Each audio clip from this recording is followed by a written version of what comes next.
I'm here with Matthew, who is one of the tour guides here at Fremantle Prison in Western Australia. Matthew, Fremantle Prison's been going, it was operating for a long time. Yes. What year did it start? Well, the original inhabitants of this area, Fremantle, are the Whadjuk people, to them this is known as Whadjuk, and we acknowledge them and their descendants. The British settled here in 1829. We started off as a free settlement. We didn't want convicts like the Eastern Coast. But 20 years later, there's less than 4,000 British settlers, because among other things, people thought that West Australia was too far away. So in 1850, the farmers and businesses petitioned for convicts to be brought to West Australia. Not only was there a shortage of labour, but there was no infrastructure being built. Okay. So from 1850 to 1868, all convicts sent here, about 9,000 of them, were sent here to Fremantle and had to be taught building skills by the British Army, and the convicts built their own prison. From 1852 to 1859, they worked outside the walls during the daytime, building and working, and then after a couple of years they're sent to training to depots north and south of West Australia to work for farmers and businesses and to build much needed bridges, roads, infrastructure we still use today, including Perth Town Hall and Government House. And when did the prison stop? Well, last convict boat arrived in 1868. Then in 1882, gold was discovered. And instead of this place being knocked down, as a lot of convict buildings were at the end of the 19th century, because by that time Australians were ashamed of their convict past, well, it was too big to knock down. In the 19th century, it was the longest and tallest cell block in the Southern Hemisphere. It was built to house 1,000 inmates. Wow. So in 1886, the British gave it to the West Australian government. They closed down Perth Jail, which is now part of the Bulla Buddip WA Museum, and they brought the prisoners down here, and this became West Australia's major civilian prison. And it was such a huge prison, it was our major prison in West Australia up to 1991. Wow. And then there was talk of knocking it down, becoming a shopping centre. But by this time we had the America's Cup in 1987, and people realised that Fremantle could have another industry besides fishing and shipping, and that is tourism. Yeah. And the prison could be a big asset. So when it closed on 8th the 11th, 1991, it was ready to go, open up 26th of January 1992 for tourism. And in 2010, it became an internationally heritage listed building by UNESCO. Awesome. And now the prison, because the radio show is all about ghosts and ghost stories and things that go bump in the night. Now I know that there are some ghosts here in Fremantle Prison. So can you tell us about some of these experiences that either you've had or that some of your colleagues have had? Or Yes. Well, there's a couple of things. First of all, it's a prison. It's a place of really great unhappiness. We've got a lot of people who are sensitive, feel the sort of vibes about that going around the prison in daytime and nighttime. It's a 19th century building. It was built deliberately on top of a hill. And it's over 150 years old, so at night the wind comes off the ocean, everything rattles and moans and shuts. And if you come on a night tours, we do the tours with the lights off. We give you a torch. So many people have experienced strange things and phenomena. And one of the things of the modern technology is the iPhone. We encourage people when we have the night tours to take photographs of everything, because sometimes you see something in the camera that you don't see with human sight. So I've seen a person show me an image of moving lights, and there's a phenomenon known as orbs in some psychic, some websites. And I've got to feel sorry for the security people, because they have to lock up when everyone else has gone home, and they go to that big echo of bringing all the lights out. And in 2002, there was a tour supervisor, Sean, a security guard, Greg, and they're locking off and turning off the lights. And Sean was standing in a part of the prison, and he was waiting for Greg to come down, and he saw up on the landing a light coming out of the chapel, and he called out saying, "Stop fooling around, come down here, we've got to lock up." We didn't need to talk to Greg like that, because he turned around and Greg was standing right beside him. They'd be the only two people left in the prison, and there's this burning light hovering above them. So Greg went from being a security guard to being an unsecure guard. He ran to the door, and he didn't get out first because Sean beat him to it. So this is we have many people on the tours. At the end of the tour, we check their phones and they see these strange lights. Some people say it's just way that spirits transfer energy from one part of the prison to the other. Some say it's just a trick of the light. I know that because I've done the torchlight tour twice, and that particular area, whenever we've spoken about that, I've actually felt from the stairwell behind me where I've been standing, and I've been at the back of the tour. I've always, both times, I felt icy hand on my shoulder, and it was in the same spot both times. First time I brushed it off, I thought, okay, it's just my nerves. Second time, I'm like, same spot. There's definitely something there. Now I understand that there was a situation involving the watchtower. Yes. Now this is probably one of the most quoted stories, and I've actually met this prison guard who's now retired, Sean Sheriff.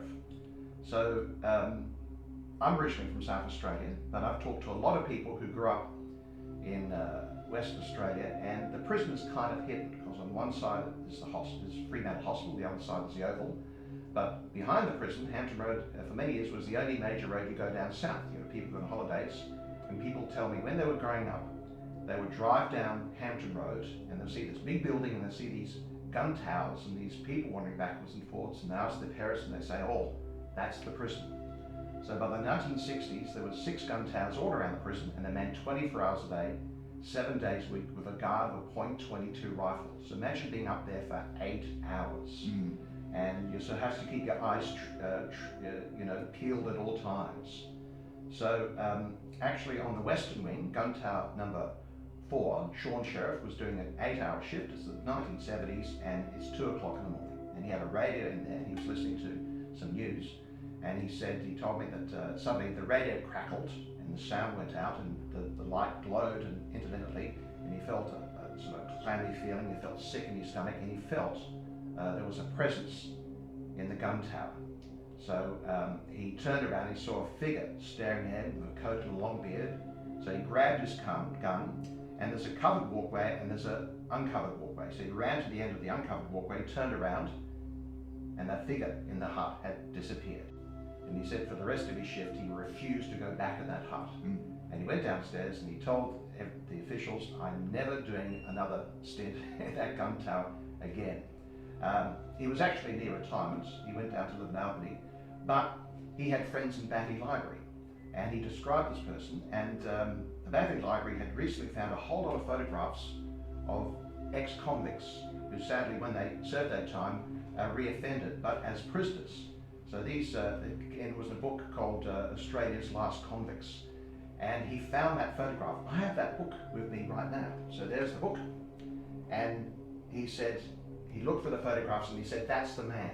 And you will find it on page 13. Page 13? Appropriate enough. And Sean Sheriff said, that's the man. William Chopin? Yes. So he was a convict who was sent here on the Norwood for forgery, and he trained as a chemist. And he was reincarnated back when he was a prisoner in about 1984 for stealing and for procuring an abortion. That means he probably would have provided an abortion service, would have been illegal at that time. And then he died in Fremantle Hospital, aged 97, about 1900. So he says that's the person, actually, so on the cover as well, that's the man he saw up in the gun tower. Wow, wow. What other hauntings have taken place here? Sadly, there have been suicides. Not all of them have been chronicled. They'd only really chronicled suicides from the 1960s onwards. And of course, on the tour you visit the gallows where the last 44 executions in Western Australia were held. So I've had a lot of stories from guides who told me,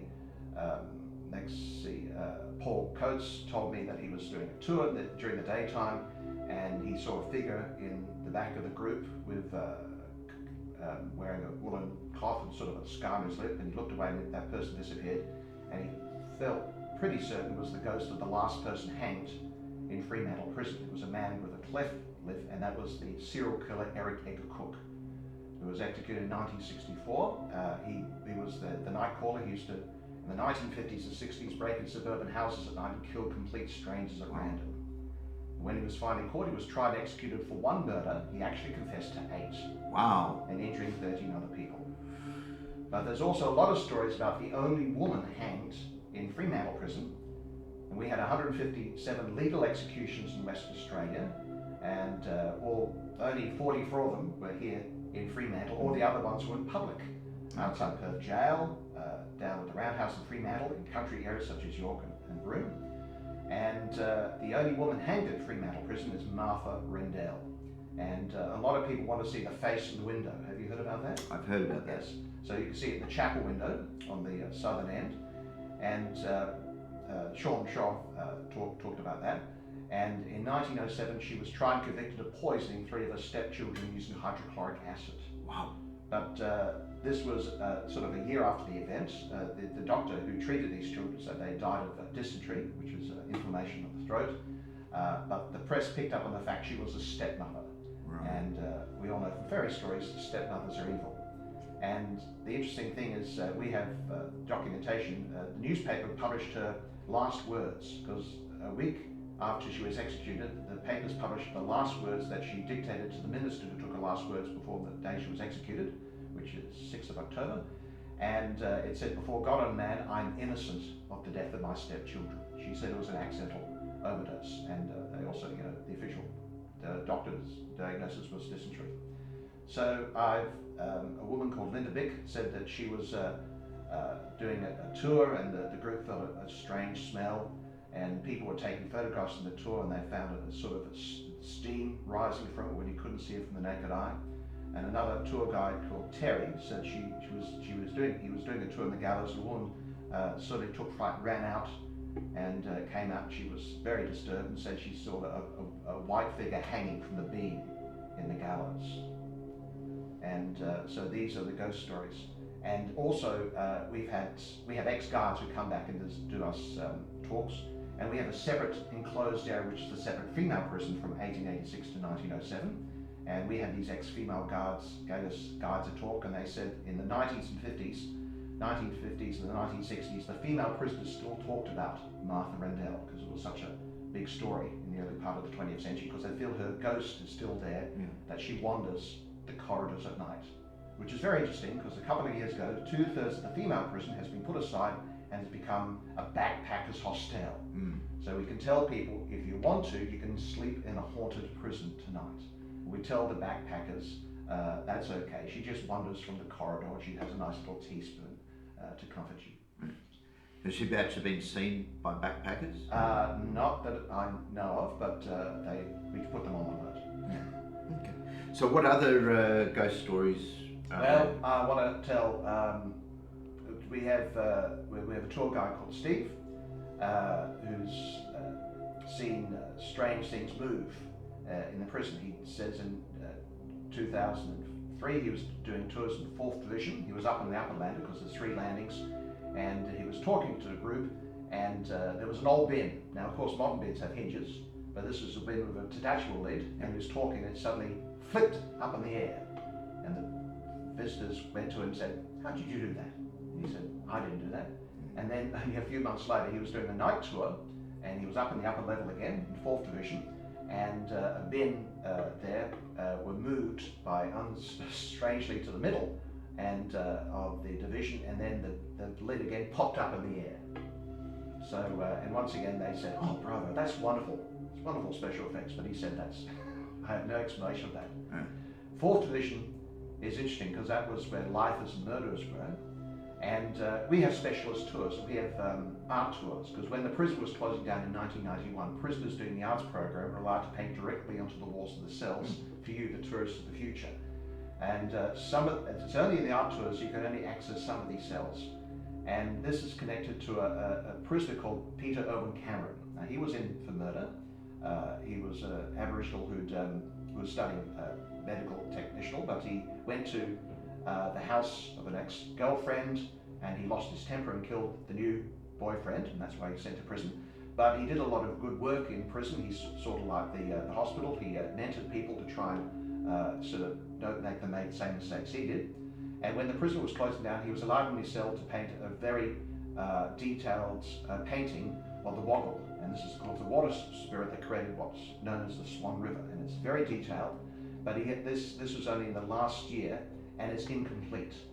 So the prison closed down in 1991. He was transferred to Cardiff Prison. He had 5 more years to serve, and he promised that when he finished his sentence, if he was allowed, he would come back and finish that painting. Well, in about 1995, Lewis Cott, who was a cleaner, was cleaning up early in the morning in the prison, and it's documented that he saw an Aboriginal wander into 4th Division, and he looked at him and he fainted it away. And then he woke up and he saw them up on the landing, and he ran out and grabbed a man called David Campbell. He was a person who worked here since the 1950s, supervisor, and then once he retired, he was a tour supervisor here for years and years. Great man, he's passed away sadly. And they looked around for this person who might have wandered into the prison, and he described him to David Campbell, and he thought that was Peter Irwin Cameron. And then David said, well, that's very interesting, because I just learned that on Sunday, on the weekend, Peter Irwin Cameron was allowed to leave the prison because he was trusty and go to his niece's place, because he was just about to finish his sentence. He was going to go back on Monday and sign out and become a free man, but he died of a heart attack on the Sunday. Oh, wow. So maybe he had come back, even if he couldn't come back in the flesh, he'd come back in the spirit to finish his painting.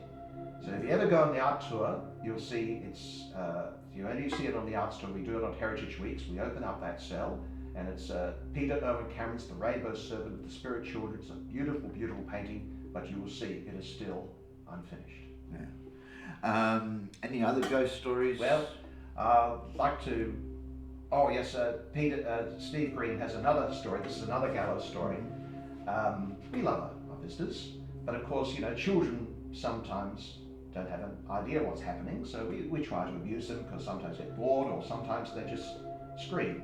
And you'd have to dangle keys in front of them and hopefully they go to sleep, because it's not very interesting for children.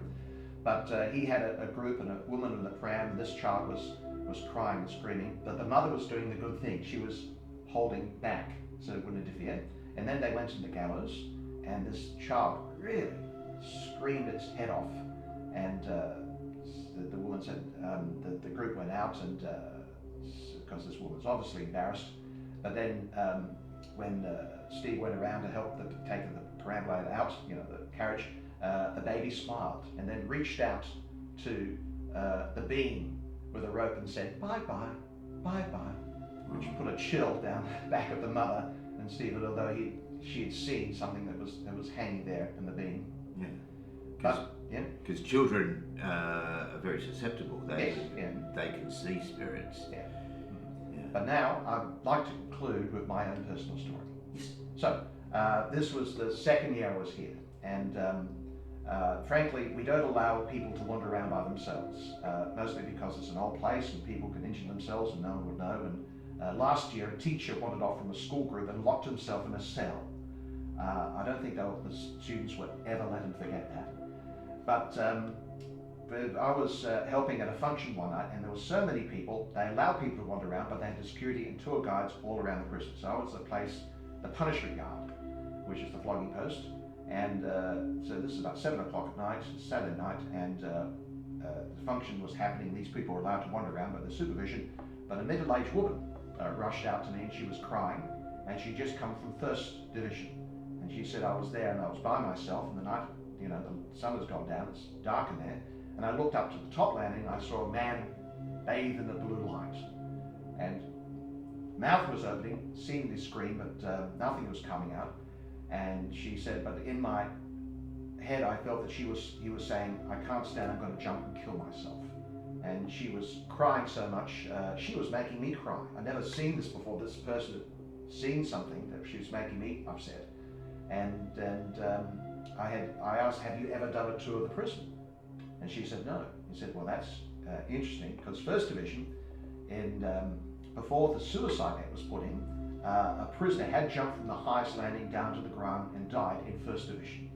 And you might have seen the ghost of the person who committed suicide there in 1900. That didn't comfort her at all. She just cried even more. And then I said, our usual joke is the prison authorities snapped into action, and sure enough, 23 years later, they put the nets in. She didn't laugh at that either, so I tried to comfort her, but that's my own personal ghost story. And I think finally, what can you tell us about Moondyne Joe? Moondyne Joe, well, all the children love Moondyne Joe. Within his own lifetime, he became our best known convict and our best known bushranger. And he was picked up in Monmouth, Wales in 1848 for stealing bread, cheese and bacon. He was transported here for 10 years. When his boat landed, within a week, they all got their ticket to leave. Now that's your parole system, and that's when they're going to be dispersed to one of the hiring depots up north and down south, and just shows how desperate they were for labour. And he settled in 2J, he became an odd jobs man, and he became friendly to local Aborigines. They taught him how to live off the land, which is good because he later became a bushranger. And they gave him the nickname of Moondyne, which he was known by and referred to in the press at that time. And we're still not quite sure if it's a local name for friend or body of water. And in 1861, he was tried and convicted of stealing a horse and locked up in 2J jail. But the very night after the day he was sentenced, he broke out of 2J jail. He rode away the horse he was accused of stealing using the saddle and bridle of the magistrate who had sentenced him. They have a 2J Moondyne Joe festival every year commemorating that. He was picked up a few weeks later, sentenced for 3 years in Fremantle, the convict establishment. And then in 1865, he was tried and convicted of stealing and killing an ox. Now this is something he always denied. So the jealous rivals in 2J had killed the ox, put it on his land, so he would go to jail and they would grab his land. So now he felt it was his duty to escape. So he escaped from a work party outside the walls, had another year added on to his sentence. He was found in his cell. He managed to smuggle in a file, and he just managed to file the lock-off before he was caught. And he got another 5 years added on to his sentence. He was put into chains. That means they weld chains in their legs that weigh 28 pounds or 12.7 kilograms, and they've got to wear them 24/7, anything from 3 months to 2 years. Put into solitary confinement, and he escaped from solitary confinement in chains with another convict, and discovered a week later up at Guildford, the convict had robbed the store, and a common destination for escaping convicts was that they were going to get supplies to cross the desert to South Australia. And now the papers are treating him as a hero. Why? Well, by the 1860s, we had a governor, Dr. John Hampton, who was a former Comptroller General of Van Diemen's Land. Have you been to Tasmania? Yes. Yes. Well, if you know Australian history, that's where convicts were treated the worst. It's a very harsh reputation. Devil's Rock and Port Arthur. And when he came here, he knew the convict system was come to an end, so he decided to squeeze as much work out of the convicts as possible, do a big program of public work. So we have a lot of buildings and roads to thank for him, including Government House and Perth Town Hall. But he clashed with the previous Comptroller General, who actually phased out flogging and solitary confinement as a punishment. He insisted to bring it back. So this is Captain Ed Henderson, so he resigned. So Hampton appointed his own son in charge of convicts, gave his son 3 other government posts. What a great dad. Oh, by the way, he was under house arrest in Van Diemen's Land for a while because he was accused of corruption. Well, administrator in Van Diemen's Land. And he wanted to do this big program of public work, so he closed down a lot of convict depots. Now the businesses have to hire free settlers at higher wages. And the businesses didn't like that. And the convicts complained about the harsh punishment, so it's very simple. He dismissed the magistrate. He used to visit the convicts every month to get their complaints. Now, if there's no magistrate to get any complaints, there's no complaints. Perfect Minister of Sense. And finally, because the convicts were being treated much harsher than the previous regime, they were getting a lot more escapes. They're getting 1 escape per month to 5 or 6, and they break into houses.